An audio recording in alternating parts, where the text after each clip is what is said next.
ये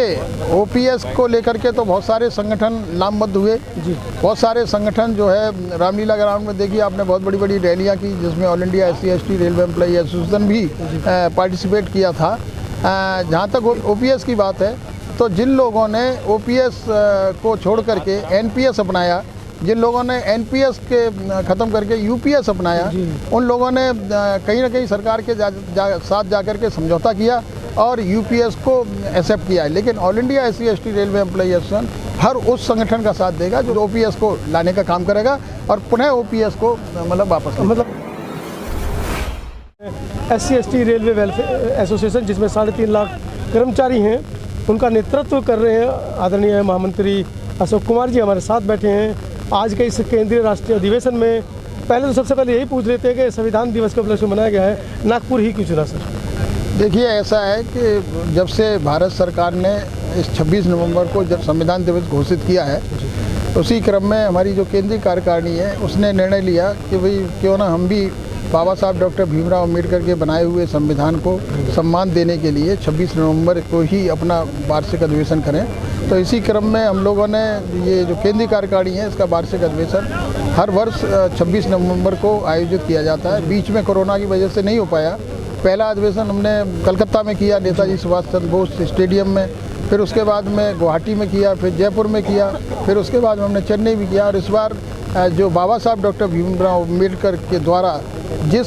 पवित्र भूमि पर दीक्षा ली गई थी, हिंदू धर्म को छोड़ करके उन्होंने एक ऐसा वैज्ञानिक धर्म को अपनाया जिसकी एक वैज्ञानिकता है, उस जगह को हमारे लोगों की मांग थी कि इस बार जो है वार्षिक अधिवेशन नागपुर में रखा जाए। वैसे तो नागपुर एक ऐसी जगह है जहाँ पर असुविधा बहुत सारी होती है हमारे बहुत सारे साथियों को, क्योंकि आपने देख लिया कि हमारा कोई ऐसा संगठन वो एक अलग बात है। लेकिन मुझे लगता है कि जो डॉक्टर अम्बेडकर का 1956 का सपना था 14 अक्टूबर का जी कि देश बुद्ध में बनना चाहिए, जिसको लेकर उन्होंने 10 लाख लोगों के साथ बौद्ध धर्म ग्रहण किया, तो कहीं ना कहीं उसको आगे बढ़ाने का कदम आप लोग कर रहे हैं, क्योंकि आज आपने लाखों लोगों को नागपुर बुलाया है। कहीं ना कहीं संकल्प लेकर जाएंगे। देखिए संकल्प तो हम लोगों ने आपने देखा ही है जी कि जो कार्यक्रम हमने जो आयोजित किया है इसमें लाखों रेल के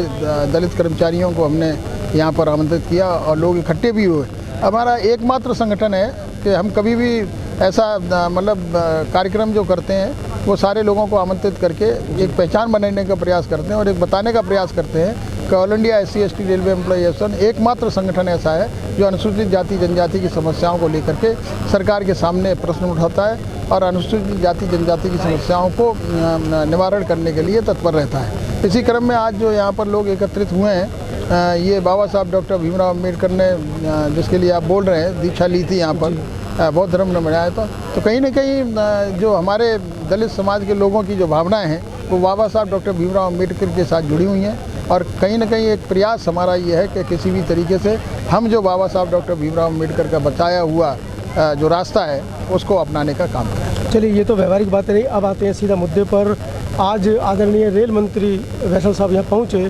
क्या आश्वासन उन्होंने दिए और आप लोगों की क्या मांग रही उनसे? देखिए हमें तो आदरणीय रेल मंत्री जी जो हमारे कार्यक्रम में आए मुख्य अतिथि थे, हमें महसूस ही नहीं होता कि हमारे जो रेल मंत्री हैं कभी उनसे हमें कोई ऐसी दिक्कत हुई हो, कभी भी हम उनसे मिलने का प्रयास करें या कभी भी हम ऐसी हमारी कोई समस्या हो तो वो तुरंत हमारी समस्या का समाधान करने का प्रयत्न करते हैं। और जो मंत्री जी ने जो अपनी बातें रखी हैं उसके लिए तो मैं निश्चित रूप से कह सकता हूं कि जो जिस तरीके से रेलवे के अंदर जो निजीकरण की प्रक्रिया या निगमीकरण की जो प्रक्रिया चल रही थी उसमें कहीं ना कहीं माननीय अश्विनी वैष्णव जी के आने के बाद रोक लगी है और जो वर्षों से कई सालों से रिक्रूटमेंट नहीं हो रहा। पहली बार रेल के अंदर एक ऐसा प्रयास किया गया कि एक कैलेंडर सुनियोजित तरीके से निकाला गया पूरे साल का और उसमें बताया गया कि कब कब किस किस पोस्ट के लिए रिक्रूटमेंट होगा। तो मैं समझता हूँ कि ये माननीय अश्विनी वैष्णव जी के द्वारा ही संभव था। और जो हमारी all India SC/ST railway employee association है वो इसलिए माननीय अश्विनी वैष्णव जी को धन्यवाद करती है कि जब कभी भी हमने कोई समस्या अपना सामने रखी है तो उन्होंने उसका समाधान अच्छा, रिक्रूटमेंट का आश्वासन तो दिया है, लेकिन अनुसूचित जाति जनजाति के कितने लोग रिक्रूट होंगे, क्या इस पर भी कुछ बात हुई है? देखिए, आपको पता ही है कि जिस तरीके से आज की डेट में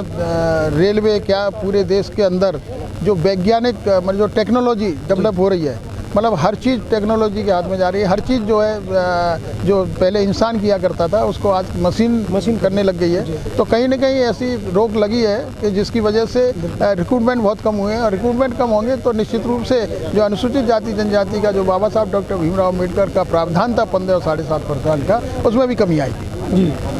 तो क्या जैसे कि निजीकरण के लिए उन्होंने कहा कि हम निजीकरण रेलवे में नहीं होने देंगे, जैसे कि LIC में और दूसरी कंपनियों में, वो रेल का भी नाम उसमें आ रहा है कि रेलवे के जो प्लेटफॉर्म है वो निजीकरण के निजी हाथों में जा रहे हैं, तो उसके ऊपर कुछ चर्चा हुई है? नहीं, रेल मंत्री जी के चर्चा तो हमेशा हम उनसे चर्चा करते ही हैं, और आज भी हमने बहुत सारे मुद्दे उनके सामने उठाने का प्रयास किया। लेकिन निश्चित रूप से हमको ये बताने का काम करेंगे कि रेल के अंदर क्या, अगर देश के अंदर निजीकरण की कोई प्रक्रिया चलती है, देश के अंदर कोई निगमीकरण की प्रक्रिया चलती है, तो निश्चित रूप से जो अनुसूचित जाति जनजाति all India SC ST railway employee association है उसका खुलकर विरोध करेगी। उसके लिए हम किसी के सामने जो है डरने की बात नहीं है, हम उसका विरोध करेंगे, क्योंकि अगर निजीकरण होगा, निगमीकरण होगा, रेल प्राइवेटाइजेशन के हाथ में जाएगी, तो निश्चित रूप से जो SC ST का आरक्षण है वो खत्म होने का। 8वें वेतन आयोग की आप लगातार आवाज़ उठा रहे हैं, OPS को लेकर भी आप चर्चाएं कर रहे हैं, उस पर कोई सहमति बन पाई है? देखिए, OPS को लेकर के तो बहुत सारे संगठन लामबद्ध हुए जी। बहुत सारे संगठन जो है रामलीला ग्राउंड में देखिए आपने बहुत बड़ी बड़ी रैलियाँ की, जिसमें all India SC ST railway employee association भी पार्टिसिपेट किया था। जहाँ तक OPS की बात है, तो जिन लोगों ने OPS को छोड़ करके NPS अपनाया, जिन लोगों ने NPS के ख़त्म करके UPS अपनाया, उन लोगों ने कहीं ना कहीं सरकार के साथ जाकर के समझौता किया और UPS को एक्सेप्ट किया है। लेकिन all India SC ST railway employee association हर उस संगठन का साथ देगा जो OPS को लाने का काम करेगा और पुनः OPS को मतलब वापस, मतलब आप OPS के ऊपर हम जिद पे रहे हैं? हम OPS के ऊपर लेकर रहेंगे, हम OPS लेकर। तो आज के इस ऐतिहासिक कार्यक्रम से और बाबा साहब की दीक्षा भूमि से तमाम जो आपके कर्मचारी संघ हैं, 3.5 लाख कर्मचारी हैं, आपका बहुत बड़ा संगठन है, क्या आप संदेश इनको देना चाहेंगे? मैं यही संदेश देना चाहूँगा कि आज एक नागपुर एक पवित्र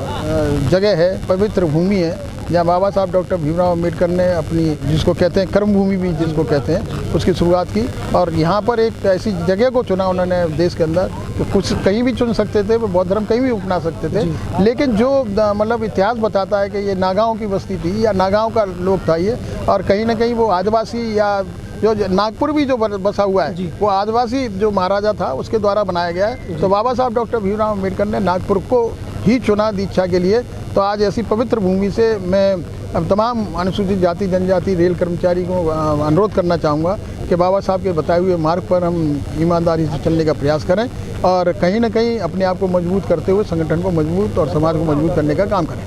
साथियों, आप अशोक कुमार जी रेलवे की जो एसोसिएशन है उसके राष्ट्रीय महामंत्री, जैसा कि उन्होंने बताया, और कहीं ना कहीं आज एक बड़ा ऐतिहासिक संदेश भी यहाँ से गया है कि जिस नागांव की ज़मीन से डॉक्टर अम्बेडकर ने 14 अक्टूबर 1956 को अपने 10 लाख अनुयायियों के साथ एक बौद्ध धर्म की दीक्षा ली और एक वैज्ञानिक सोच वाले धर्म को अपनाया, पुराने धर्म को छोड़ते हुए, वहीं आज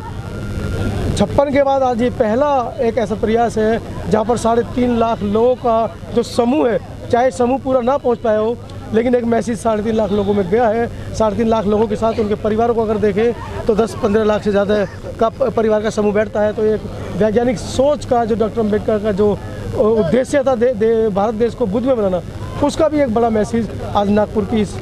केंद्रीय जो हमारा राष्ट्रीय अधिवेशन हुआ है उससे गया है। मैं बहुत बहुत धन्यवाद करूँगा अशोक जी को, जिन्होंने पूरी टीम को, राष्ट्रीय अध्यक्ष BL बैरवा साहब को भी, जिन्होंने ये सोच रखी कि हम नागपुर में अधिवेशन करेंगे और बाबा साहब का जो मिशन था उसको जन जन तक पहुंचाने का प्रयास करेंगे। तो दीजिए इजाज़त। अशोक कुमार जी के वक्तव्य से कितने सहमत हैं, कुछ सवाल जवाब रह गए हैं तो कमेंट सेक्शन में ज़रूर लिखिएगा। अगली बार जब भी हम अशोक जी से मिलेंगे तो आपकी तरफ से उन सवालों के जवाब लेने की कोशिश करेंगे। बहुत बहुत धन्यवाद सर। धन्यवाद।